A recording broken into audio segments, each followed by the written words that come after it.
Ibu-ibu, kita membuka satu Raja-Raja pasal yang ke-21. Ya, satu Raja-Raja pasal 21.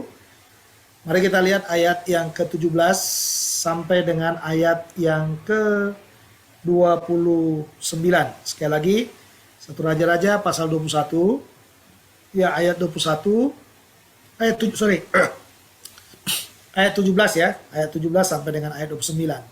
Saya membaca demikian firman Tuhan. Tetapi datanglah firman Tuhan kepada Elia orang Tisbe itu bunyinya. Bangunlah, pergilah menemui Ahab, raja Israel yang di Samaria. Ia telah pergi ke kebun anggur Nabot untuk mengambil kebun itu menjadi miliknya. Katakanlah kepadanya demikian, beginilah firman Tuhan, engkau telah membunuh serta merampas juga. Katakan pula kepadanya, beginilah firman Tuhan, di tempat anjing telah menjilat darah Nabot, di situ jugalah anjing akan menjilat darahmu. Kata Ahab kepada Elia, sekarang engkau mendapat aku, hai musuhku. Jawabnya, memang sekarang aku mendapat engkau, karena engkau sudah memperbudak diri dengan melakukan apa yang jahat di mata Tuhan. Sesungguhnya aku akan mendatangkan malapetaka kepadamu, aku akan menyapu engkau dan melenyapkan setiap orang laki-laki dari keluarga Ahab, baik yang tinggi maupun yang rendah kedudukannya di Israel. Dan aku akan memberlakukan keluargamu sama seperti keluarga Yerobeam bin Nebat dan seperti keluarga Baesa bin Aiya, oleh karena engkau menimbulkan sakit hatiku dan oleh karena engkau mengakibatkan orang Israel berbuat dosa. Juga mengenai Isabel, Tuhan telah berfirman, anjing akan memakan Isabel di tembok luar Israel. Siapa dari keluarga Ahab yang mati di kota akan dimakan anjing, dan yang mati di padang akan dimakan burung di udara. Sesungguhnya tidak pernah ada orang seperti Ahab yang memperbudak diri dengan melakukan apa yang jahat di mata Tuhan karena ia telah dibujuk oleh Isabel istrinya. Bahkan ia telah berlaku sangat keji dengan mengikuti berhala-berhala, tetapi seperti yang dilakukan oleh orang Amori yang telah dihalau Tuhan dari depan orang Israel. Segera sesudah Ahab mendengar perkataan itu, ia mengoyakkan pakaiannya, mengenakan kain kabung dan tubuhnya dan berpuasa. Bahkan ia tidur dengan memakai kain kabung dan berjalan dengan langkah lamban. Lalu datanglah firman Tuhan kepada Elia orang Tisbe itu. Sudah kau lihat bahwa Ahab merendahkan diri di hadapanku. Oleh karena ia telah merendahkan diri di hadapanku, maka aku tidak akan mendatangkan malapetaka dalam zamannya. Barulah zaman anaknya, aku akan mendatangkan malapetaka atas keluarganya. Ya, saudara, judul renungannya dosa beranak dosa. Ya, dosa beranak dosa. Kalau kita memulai perjalanan hidup dengan dosa, yang akan keluar dari hidup kita sudahlah pasti selalu adalah dosa.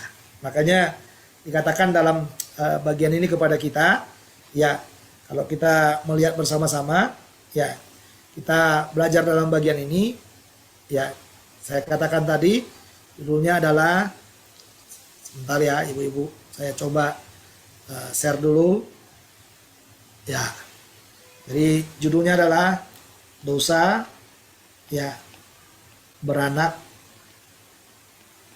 dosa. Ya, jadi kalau kita sudah mulai dengan dosa, kalau tidak ada pertobatan, ini semua akan dosa,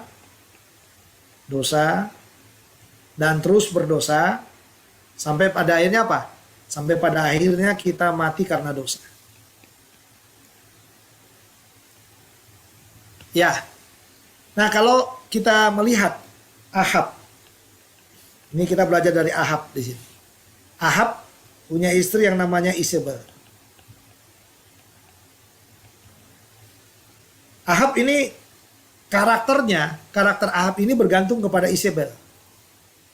Ini harus kita ingat ya. Jadi karakternya Ahab ini, semua keberaniannya, cara memimpinnya bergantung kepada Isabel.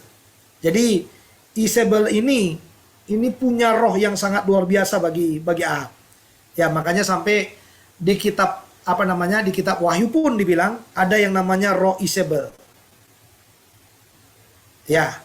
Jadi pekerjaan Isabel itu yang paling mengerikan adalah mempengaruhi. Mempengaruhi siapa? Mempengaruhi Ahab. Ngeri sekali ini saudara. Mempengaruhi yang namanya Ahab. Nah, kalau ibu-ibu lihat, ya dari mulai awal kita belajar.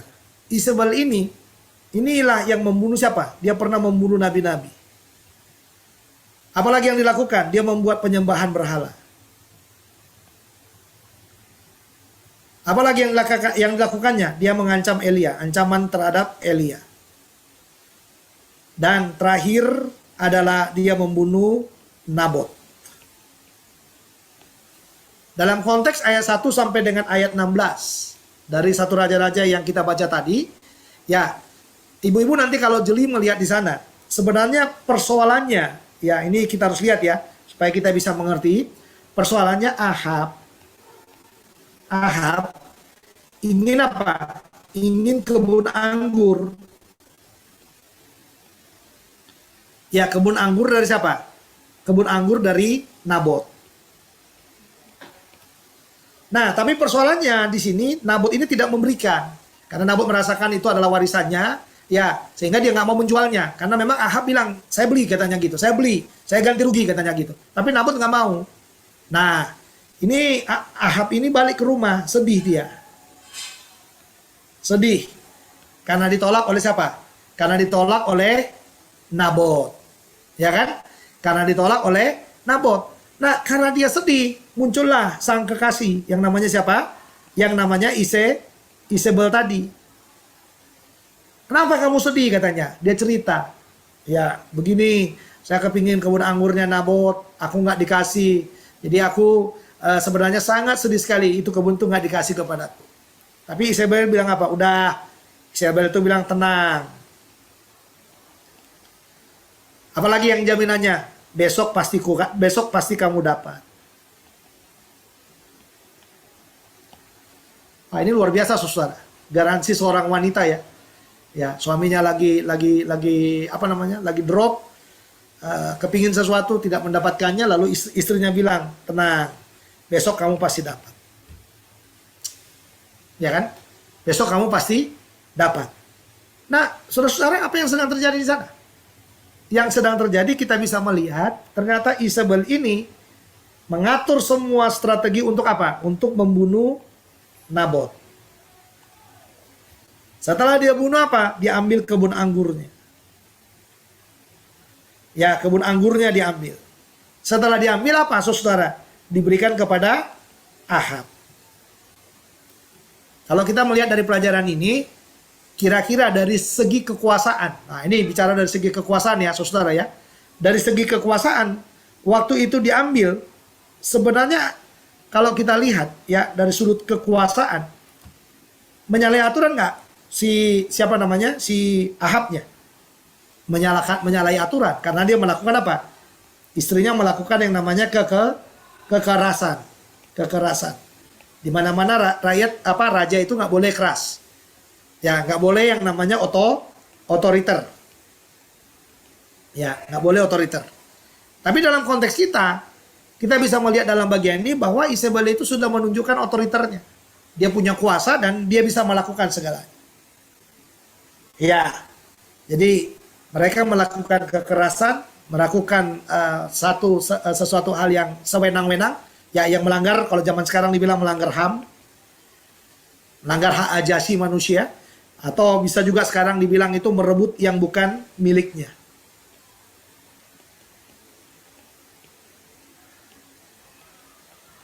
Iya. Nah, ini menyalahi apa? Menyalahi hukum Taurat ya. Ya, hukum Taurat itu bunyinya apa? Janganlah kamu mengingini ya milik sesamamu. Ya, akan apa yang ada dalam rumahnya semua nggak boleh kita pingini, itu nggak boleh, saudara. Ya, nggak boleh kita pingini yang seperti itu. Nah, kelihatannya sebenarnya yang dilakukannya ini aman kan? Aman. Seperti apa? Seperti tidak ada masalah. Karena wajarlah ngelawan raja, ya kalau kamu ngelawan raja, kamu nggak nuruti raja, ya udah habislah kamu kan gitu kan. Dalam pemerintahan otoriter kan diktator kan seperti itu. Tetapi saudara, lihatlah di dalam bagian ini. Ya, Ahab boleh sewenang-wenang. Tetapi lihatlah bahwa ini kata kuncinya, Tuhan tidak tinggal diam. Nah, ini dia. Tuhan tidak tinggal diam.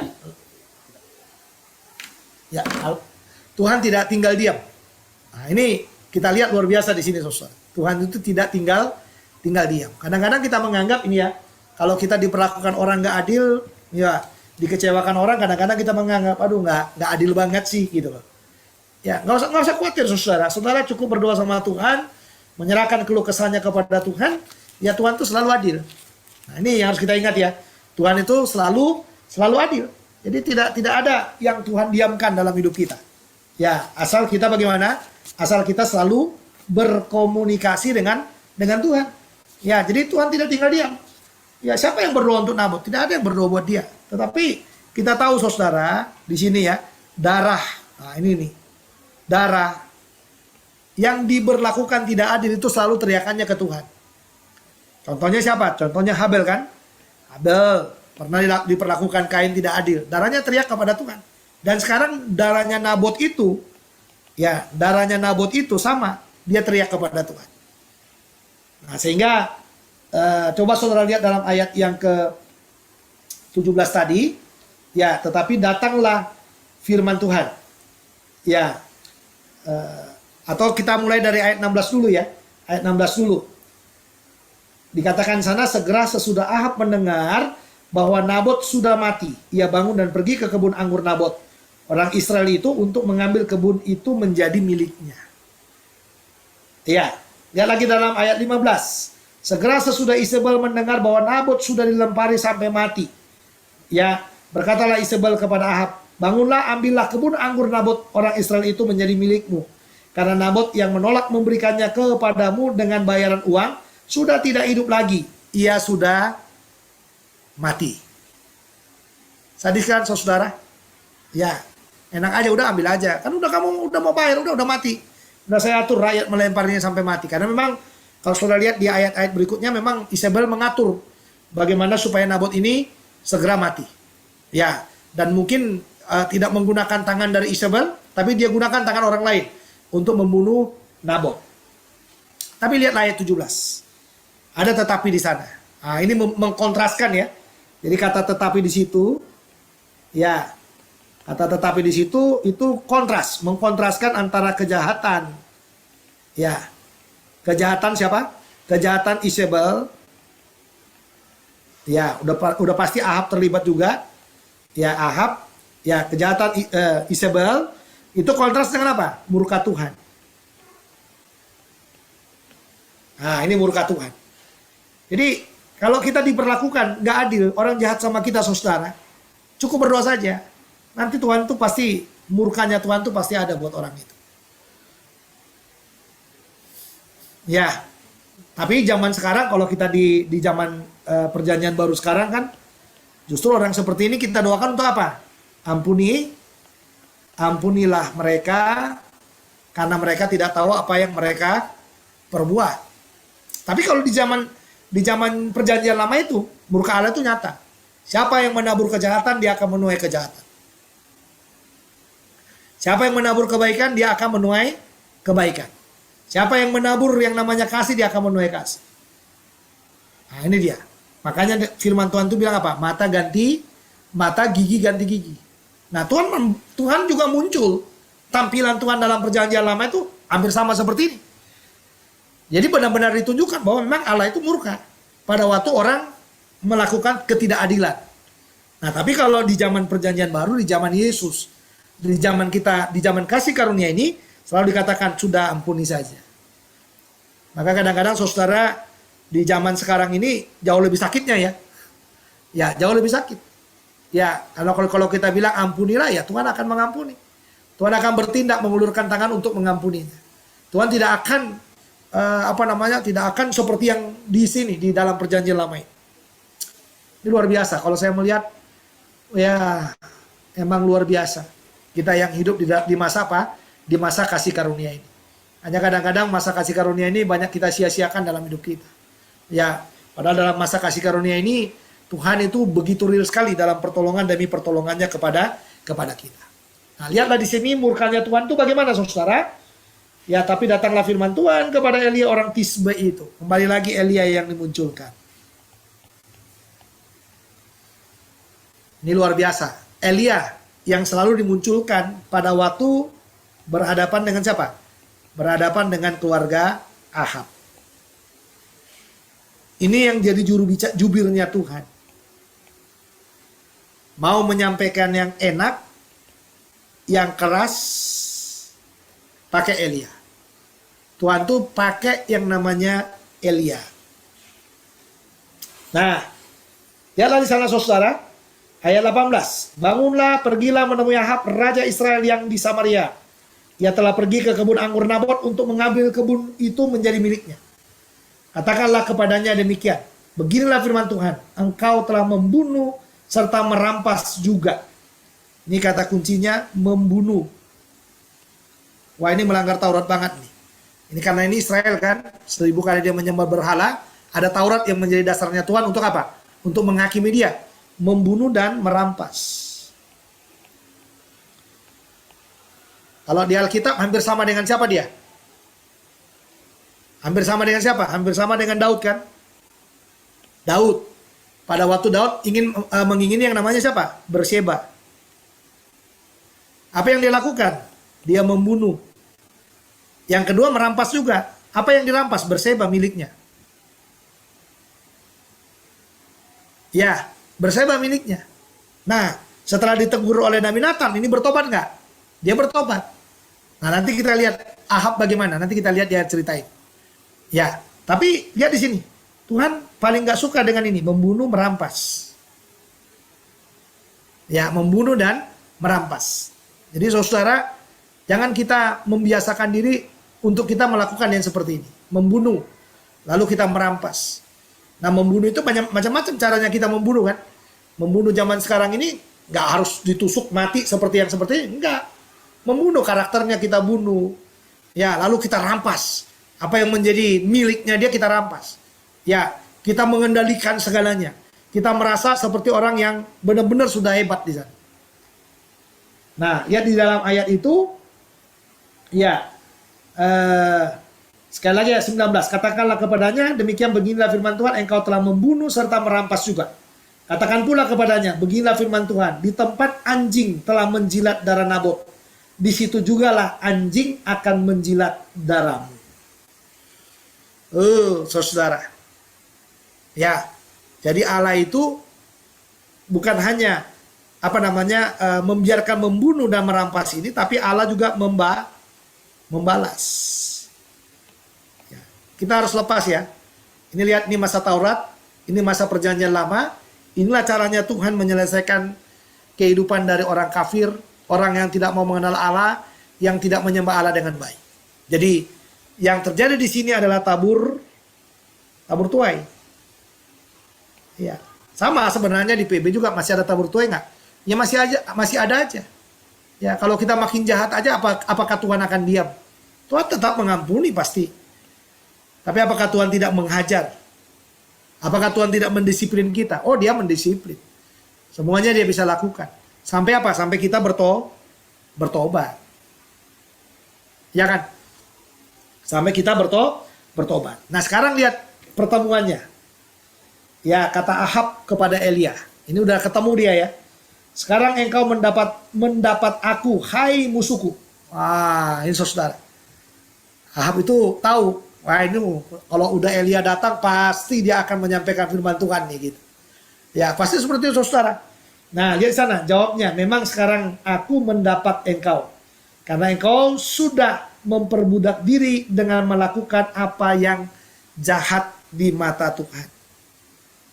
Nih, jadi yang disampaikan oleh Elia, kamu memperbudak diri. Nah, ini dia. Memperbudak diri. Melakukan apa yang jahat di mata Tuhan. Ini yang saya bilang tadi, dosa beranak dosa itu. Ya, nggak pernah kita bisa melakukan kebenaran selama kita tidak bertobat. Ya, makanya dibilang memperbudak diri. Apalagi saudara, Lalu dikatakan lagi di dalam ayat itu, eh, ayat yang ke-21, sesungguhnya aku akan mendatangkan malapetaka kepadamu. Aku akan menyapu engkau dan melenyapkan setiap orang laki-laki dari keluarga Ahab, baik yang tinggi maupun yang rendah, kedudukannya di Israel. Jadi kalau kita memperbudak diri dengan dosa beranak dosa tadi, kita akan melihat apa? Murka Allah. Ya, murka Allah. Murka Allah itu lewat apa? Lewat hukuman. Nah, ini hukumannya ini, saudara. Ya, lalu ayat 22, dan aku akan memperlakukan keluargamu sama seperti keluarga Yerobeam bin Nebat. Dan seperti keluarga Baesa bin Ahia. Oleh karena engkau menimbulkan sakit hatiku. Jadi dasar murka Allah ini apa? Sakit hatiku. Ya, jadi lihat di sana, menimbulkan sakit hatiku. Dan oleh karena engkau mengakibatkan orang Israel berbuat dosa.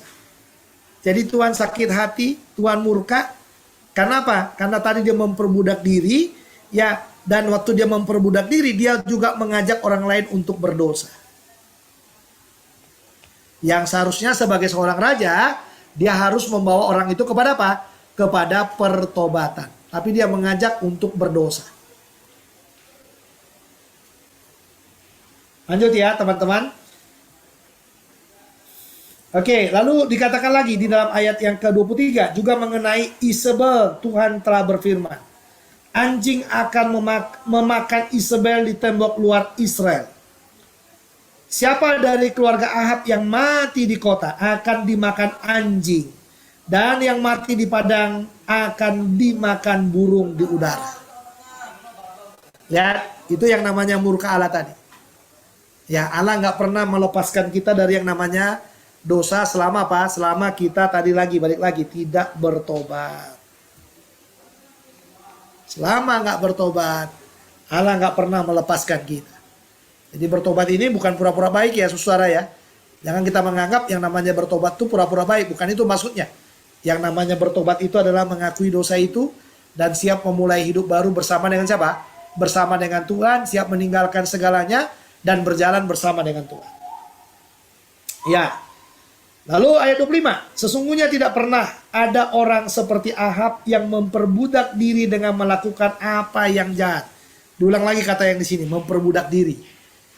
Dengan melakukan apa yang jahat di mata Tuhan karena ia telah dibujuk oleh istrinya. Jadi Ahab sama dengan apa? DKI ya, DKI. Itu laki-laki DKI dia. Sekalipun dia raja, dia DKI. Ya, nggak usah diperpanjang. Saudara tahu itu maksudnya apa itu DKI-nya ya. Ya. Lalu ayat 26, bahkan ia telah berlaku sangat keji. Itu dosa beranak dosa tadi. Jadi diperbudak oleh dosa, melakukan dosa, melalui apa lagi? Melakukan sesuatu yang sangat keji. Lihat di sana, ini Tuhan mendaftar. Ya, dosa beranak dosa itu. Ya, dengan mengikuti berhala. Tepat seperti yang dilakukan oleh orang Amori yang telah dihalau Tuhan dari depan orang Israel. Sudah sampai di sini. Sampai di sini persoalannya. Hukuman sudah disampaikan. Hukuman sudah dilepaskan. Sekarang Tuhan menunggu apa? Tuhan menunggu respon. Diresponnya atau tidak, hukuman itu akan berlangsung. Ya kan? Hukuman itu akan berlangsung. Tapi lihatlah dalam ayat 27 ini menarik sekali saudara. Tadi saya sedikit melihat bahwa ternyata pintu kasih karunia Tuhan itu selalu ada.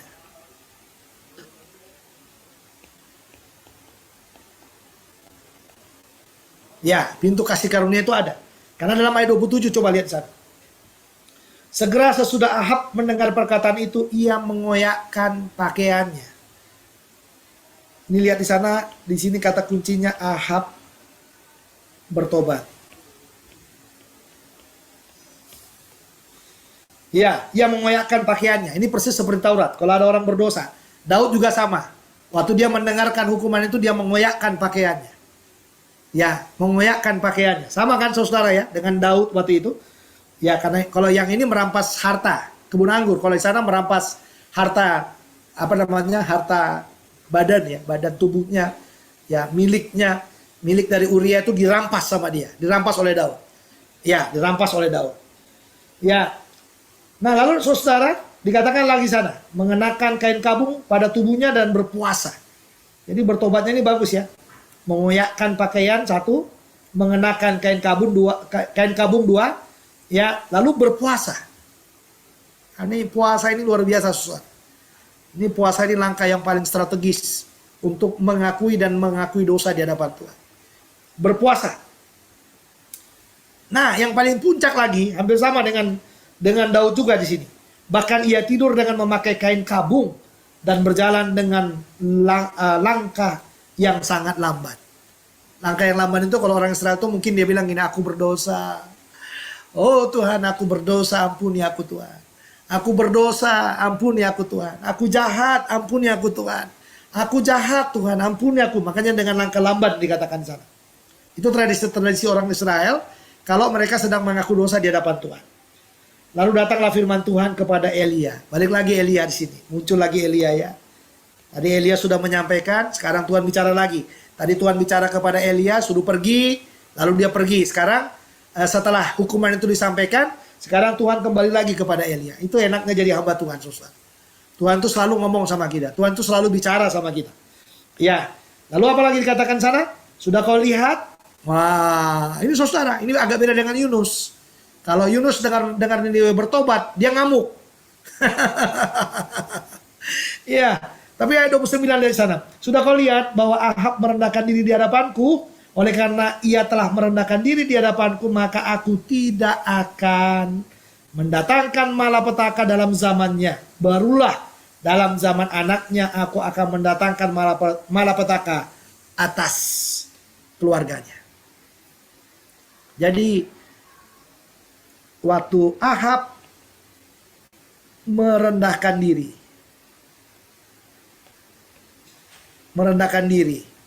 di sanalah muncul pintu kasih karunia. Wah, ini luar biasa, saudara. Inilah caranya Tuhan menyelesaikan yang namanya dosa. Ya, disampaikan, dibuka semua. Ini akan terjadi katanya. Tinggal dua pilihan. Nggak mau tahu atau bertobat. Kalau nggak mau tahu, berarti hukuman itu akan berlangsung.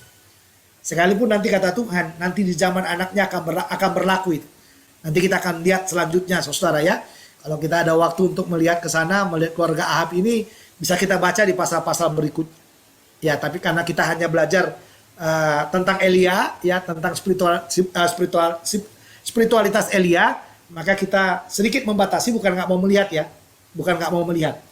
Ya, tapi di sini lihat di sana. Ahab mungkin tidak mengalami murka itu karena ada pintu kasih karunia pada waktu dia merendahkan diri.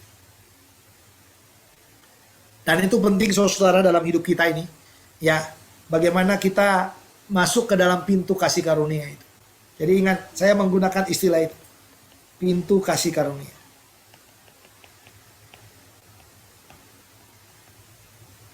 Ini diperuntukkan bagi mereka yang berdosa, hancur, dan memerlukan apa? Pertolongan Tuhan. Sekalipun akan ada hukuman itu. Hukuman itu pasti ada. Nggak mungkin nggak ada hukuman. Karena Daud pun anaknya itu harus mati, karena anak yang pertama kan harus mati. Iya. Pada waktu dia bertobat. Tapi saudara, yang Tuhan, yang kita mau itu adalah pintu kasih karunia itu. Pintu belas kasihannya itu. Dan di masa sekarang, pintu kasih karunia untuk pengampunan itu adalah Yesus. Makanya dia mati untuk kita. Makanya dia menyerahkan nyawanya buat kita. Makanya dia menyerahkan segalanya buat kita. Tetapi kadang-kadang kasih karunia itu kita permainkan. Kita tidak boleh mempermainkan kasih karunia-Nya Tuhan dalam hidup kita. Kita harus belajar menghargai kasih karunia itu. Kalau Tuhan memberi kesempatan kepada kita lagi, mari bangkit. Lebih besar lagi. Lebih dahsyat lagi. dari sebelum kita mengalami kehancuran itu. Kita perlu, saudara, dalam hidup ini melihat ini. Dan hal yang sama juga garansinya dalam perjanjian baru sama. Garansi kita adalah darah Yesus yang mati di atas kayu salib bagi kita. Garansi yang berikutnya bukan hanya darah Yesus, tapi perlunya adanya pengakuan kita di hadapan Tuhan. Ya, makanya dikatakan di dalam apa? Di dalam 1 Yohanes 1 ayat 9 itu. Ya, 1 Yohanes 1 ayat 9 itu. Ini harus kita lihat di sana. 1 Yohanes 1 ayat 9. Inilah garansi kita. Jika kita mengaku dosa kita, maka kalau kita mengaku katanya, maka ia adalah setia dan adil. Dia setia mengampuni kita, tapi adil mendisiplin kita. Dia disiplin kita. Kadang-kadang disiplin Tuhan itu sakit apa enggak? Sakit sekali. Kadang-kadang menyiksa kita juga. Ya, kalau kita nggak siap itu sangat menyiksa kita, sangat menyakitkan buat kita. Tapi dalam bagian ini, marilah kita belajar, saudara. Ya, saya membaca sekali lagi 1 Yohanes 1 ayat 9. Boleh dibuka di dalam Alkitab saudara.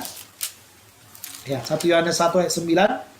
Di sana dikatakan, ya, 1 Yohanes 1 ayat 9. Ya, demikian firman Tuhan, jika kita mengaku dosa kita, maka ia adalah setia dan adil, sehingga ia akan mengampuni segala dosa kita. Jadi dia setia dan adil. Nah ini dia, kalau kita mengaku dia setia dan adil, dan dia akan apa katanya? Mengampuni. Mengampuni. Lalu segala dosa kita dan menyucikan. Ini menyucikan. Menyucikan. Ya, dari segala kejahatan. Jadi Tuhan nggak tedeng aling-aling loh, mengampuni, menyucikan. Tapi di sini nih berani nggak ngaku. Ya kan, ibu-ibu ya? Ya, saya dan ibu-ibu sekalian, berani nggak kita ngaku? Nah, kalau kita berani ngaku, ini dia, setia, adil. Kalau udah setia, adil, dia pasti mengampuni, pasti menyucikan. Nah, dibalik dengan ayat 10. Nah, ayat 10-nya bilang apa? Jika kita berkata bahwa kita tidak ada berbuat dosa. Wah, ini kadang-kadang yang kita bantah ini ya. Yang kita sering kali berbantah di sini. Jika kita berkata bahwa kita tidak ada berbuat dosa, maka kita membuat dia menjadi apa? Pendusta. Dan firman-Nya tidak ada dalam kita. Kita udah jatuh, tapi kita menganggap kita nggak jatuh. Ya, kita sudah melanggar firman-Nya, kita menganggap kita masih benar. Nah ini dikatakan. Ya, kita itu sama dengan dikatakan sana, membuat dia menjadi pendusta. Tuhan itu kita buat jadi pendusta. Kenapa Tuhan itu jadi pendusta? Orang dia tahu kok. Ya kan? Orang Tuhan tahu kok. Kita buat Tuhan itu jadi pendusta. Nah, kenapa kita buat Tuhan itu jadi pendusta? Karena firman-Nya nggak bunyi lagi dalam hati kita. Firman itu harus bunyi, saudara. Bukan dalam hati. Dalam pikiran kita pun harus bunyi. Dalam mulut kita juga harus bunyi firman itu. Ya. Jadi dosa beranak dosa. Dosa beranak dosa jika tidak diselesaikan, itu akan membawa kepada murka. Tetapi pada waktu murka itu ada, waktu kita bertobat, pintu kasih karunia itu akan terbuka bagi kita. Mari sekarang kita masuk ke dalam pintu kasih karunia itu. Kita datang kepada Tuhan, kita mengakui setiap kelemahan, kekurangan dalam setiap kehidupan kita. Kita percaya firman Tuhan yang mengatakan dalam 1 Yohanes 1 ayat 9 dan 10 itu. Jika kita mengaku dosa, Ia setia dan adil. Ia akan mengampuni dan menyucikan kita. Tapi jika kita berkata tidak pernah berbuat dosa, maka firman-Nya bilang kita membuat dia menjadi pendusta. Dan firman-Nya tidak ada di dalam kita. Saya percaya Anda pernah terima Yesus, saya juga pernah terima Yesus. Saya percaya kita punya Yesus dalam hati kita. Marilah Kita datang kepada Dia sebelum kita masuk ke dalam perjamuan ini. Kita datang, kita mengaku dosa kita di hadapan Tuhan. Mari berdoa. Bapa dalam sorga, Kau tahu kami semuanya, Kau mengenal kami satu persatu. Kau tahu apa yang kami lakukan, yang kadang-kadang mungkin kami bisa menutupinya dari manusia yang ada di sekeliling kami. Tapi kami tahu kami tidak bisa menutupinya di hadapan Tuhan. Kami datang kepadamu Tuhan. Kami mohon ampun atas semua dosa demi dosa yang kami lakukan. Tolonglah supaya dosa itu bukan dosa beranak dosa, yang akan menghasilkan murka-Mu pada akhirnya kepada kami. Tapi biarlah kami mengaku Tuhan, atau kami tahu kami sedang jatuh. Biarlah mata kami terarah kepada Tuhan, terarah kepada pintu kasih karunia yang daripada-Mu itu Tuhan. Karena kami tahu kami hanya mendapatkan pengampunan di sana. Kami tahu ada darah Yesus yang tercurah bagi kami di pintu kasih karunia itu. Kami tahu ada Yesus yang mati bagi kami di sana. Dan yang telah bangkit menjamin semua hidup kami Tuhan. Sungguh Tuhan, kami merendahkan hati kami. Ampunilah kami. Kalau kami jatuh dalam banyak hal. Dalam emosi kami, amarah kami. Dalam hal-hal yang tidak terpuji di hadapan-Mu. Mohon ampun Tuhan. Mohon ampun. Pada waktu kesaksian kami menjadi rusak. Pada waktu kami hidup kami tidak lagi jadi berkat bagi orang-orang di sekitar kami. Bagi istri kami, bagi suami kami, bagi anak-anak kami. Kau mengampuni Tuhan. Kau menguduskan kami.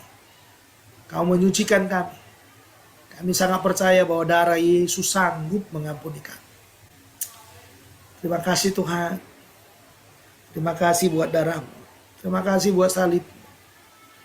Hari ini untuk sekian kali lagi kami datang kepada-Mu. Dalam kehancuran kami untuk mendapatkan pintu kasih karunia itu yang masih terbuka, kami akan masuk ke sana. Kami akan menikmati belas kasihan-Mu di sana. Dan kami akan menikmati pengampunan yang daripada-Mu di sana. Terima kasih Tuhan Yesus. Kami lemah. Kami bukanlah Tuhan yang maha tahu atas hidup kami. Atas hidup orang-orang di sekitar kami. Kami terbatas kemampuannya. Terbatas pemikirannya. Terbatas segalanya. Tapi kami sedang berhadapan dengan Allah yang tak terbatas. Allah yang maha tahu. Allah yang dimana kami tidak bisa menyembunyikan diri di sana. Allah di mana kami tidak bisa berkata tidak. Tapi kami harus berkata ya. Pada waktu kami didapati tidak setia di hadapan. Terima kasih Tuhan Yesus. Kami akan perjamuan. Biarlah darah Yesus menolong kami. Menguduskan kami, menyucikan kami. Supaya melalui perjamuan ini. Kami diberkati Tuhan lagi. Kami beroleh pengampunan yang daripada-Mu. Kami beroleh pengudusan yang daripada-Mu. Ampuni segala pengkhianatan kami kepadamu Tuhan. Ampuni. Ampuni kami Tuhan. Ampuni. Terima kasih Tuhan Yesus. Terima kasih. Saudara, mari kita masuk ke dalam perjamuan. Mari mengangkat roti di tangan kanan saudara. Angkatlah roti. Sebagai bukti kita mau menyatu dengan tubuhnya lagi. Sebagai bukti kita melihat tubuhnya yang tercurah, yang terpecah-pecah buat kita, terpecah-pecah buat kejahatan kita. Mari datang angkat roti ini, dengar firman Tuhan. Tuhan Yesus pada waktu perjamuan malam terakhir yang mengambil roti, memecahkannya, lalu berkata kepada murid-muridnya, ambillah, inilah tubuhku yang dipecah-pecahkan untuk banyak orang. Saudara-saudara, tubuhnya terpecah buatmu. Demi dosaku dan dosamu. Mari minta ampun kepadanya. Dan mari makan dari roti ini. Kalau saudara percaya bahwa tubuh Kristus pernah terpecah-pecah untukmu, makanlah dari roti ini dan dipersekutukan dengan tubuhnya. Mari kita makan dalam nama Tuhan Yesus.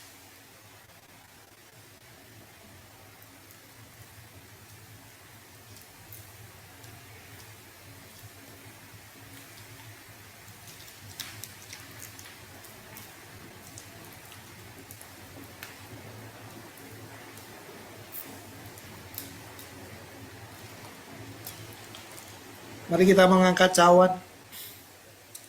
Kemudian ia mengambil cawan. Lalu berkata kepada murid-muridnya, minumlah kamu semua dari cawan ini. Sebab ini adalah darahku, darah perjanjian yang ditumpahkan untuk pengampunan dosa. Ada satu lagu yang terus terngiang dalam pikiran saya, dalam hati saya, yang berkata begini, darahnya amat kuasa, sucikan dari dosa, dan seterusnya. Darahnya amat kuasa, sucikan dari dosa. Jangan abaikan darahnya demi gengsi kita, tapi datanglah kepada darahnya. Mari mengangkat cawan ini. Kalau saudara percaya bahwa darah Yesus telah tercurah untuk mengampuni dosamu, mari minum dari cawan ini dan dipersekutukan dengan darah Yesus. Mari kita minum sama-sama dalam nama Yesus.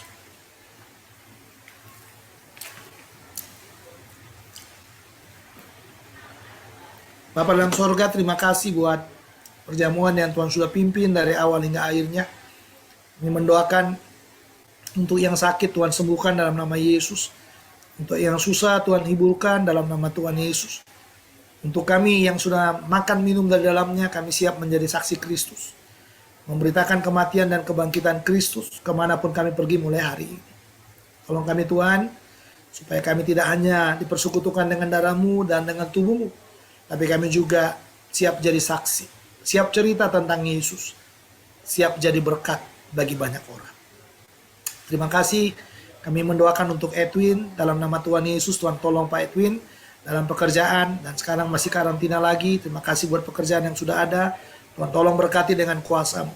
Kami mendoakan juga untuk Ibu Dede dalam semua pergumulannya, dalam semua sakit yang diderita. Kami berdoa dalam nama Yesus. Kiranya tangan-Mu menolong, memberkati dengan kekuatan yang daripada Tuhan.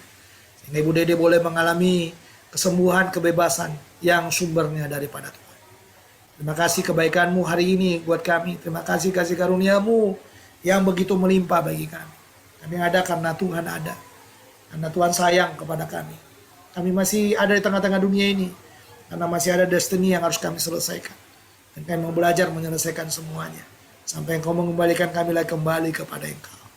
Terima kasih Tuhan buat semua persekutuan kami, pemuritan, dan juga perjamuan.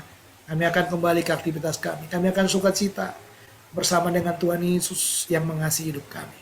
Dan menerima berkat yang daripada Tuhan. Saudara-saudara, mari kita akhiri persekutuan kita. Dan kembalilah kepada hidup yang nyata, kepada firman. Berpeganglah kepada firman, lakukan dalam hidupmu. Ingat dosa beranak dosa. Tuhan mau kita semua bertobat dan masuk ke dalam pintu kasih karunia-Nya. Terimalah berkatnya, kasih karunia dari Allah Bapa, sukacita di dalam Tuhan Yesus Kristus, serta persekutuan dengan Roh Kudus kiranya menyertai kita semuanya. Mulai sore hari ini kekal selama-lamanya. Semua yang percaya katakan, amin. Amin. Terima kasih Bang Hermon.